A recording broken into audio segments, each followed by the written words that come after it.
10 তারিখে আমার বিয়ের 2 বছর কমপ্লিট হলো। তো সেই কারণে আমি ভাবলাম তোমাদের সাথে আমার বিয়ের কিছু মুহূর্ত শেয়ার করে নিই। আসলে স্মৃতিগুলোই এই ছবি ভিডিওর মাধ্যমেই রয়ে যায় আমাদের কাছে। তো বিয়ের আগের দিন আমি কালীঘাটের শাখাপলা পড়তে গেছিলাম এবং তারপর সকালবেলা সেজেগুজে বসে পড়েছিলাম বৃদ্ধিতে। দেখো আমি সেজেগুজে নিয়েছি আর মেকআপ ছাড়াই আমাকে কত সুন্দর লাগছে। এখন দেখলে অবাক লাগছে আমার যে মেকআপ ছাড়াও এত সুন্দর লাগছে আমাকে।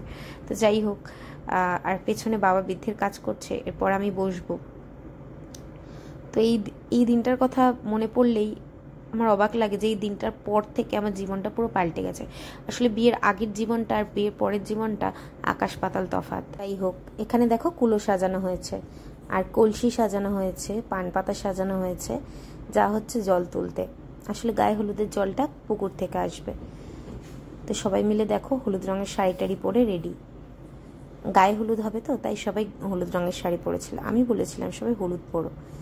তা এরপরে গায়ে হলুদ হলো। গায়ে হলুদের আসলে কোনো ভিডিও ছিল না বলে এই ভিডিওটা অ্যাড করেছি। দেখো কত সুন্দর লাগছে, সবাই মিলে হলুদ পরেছিলাম। আর এরপরই শুরু। এখানে দেখো মালা বদল হচ্ছে। আমার ফোনে যা টুকরো টাকরা ভিডিও ছবি ছিল তাই দিয়ে বানালাম ভিডিওটা। মাঝে অনেক রিচুয়ালস বাদ পড়ে গেছে আমি জানি।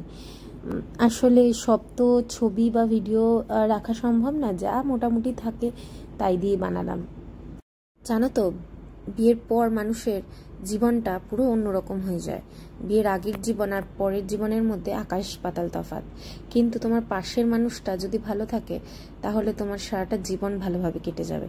আর যদি মানুষটা খারাপ থাকে তাহলে তুমি সারাটা জীবন কেন, একটা দিনও তুমি শান্তি মতন কাটাতে পারবে না। তো এখানে দেখো সিঁদুর দান হবে, তাই জন্য ব্যবস্থা নেওয়া হচ্ছে। আর লজ্জাবস্ত্র আনা হয়েছে, আর ও কীভাবে সিঁদুর দান করে ও লজ্জাবস্ত্র দিয়ে মুখটা ঢাকবে সেটাই ওকে শেখানো হচ্ছে। সিঁদুর দানের পর মেয়েদের মুখটাই পুরো চেঞ্জ হয়ে যায়, তাই না? আমি ছোটবেলায় যখন মাকে সিঁদুর পরতে দেখতাম তখন আমারও মনে হতো কবে আমি সিঁদুর পরবো। সিঁদুর পরলে খুব সুন্দর লাগে মেয়েদের, তাই না? তো যাই হোক, আজকে আমারও ইচ্ছেটা পূর্ণ হলো। তো এরপর থেকে আমিও সিঁদুর পরবো। সত্যি বলতে 2 বছর পর আমার এখন ওই সিঁদুর পরাটাই ভীষণ আলিস্যি। মানে স্নান করে উঠে আমি চুল বেঁধে তারপর সিঁদুর পরবো, ওটা পরাই হয় না। কোনোদিন পরা হলো, কোনোদিন হলো না। নিয়মিত আমার সিঁদুর পরা হয় না সত্যি বলতে।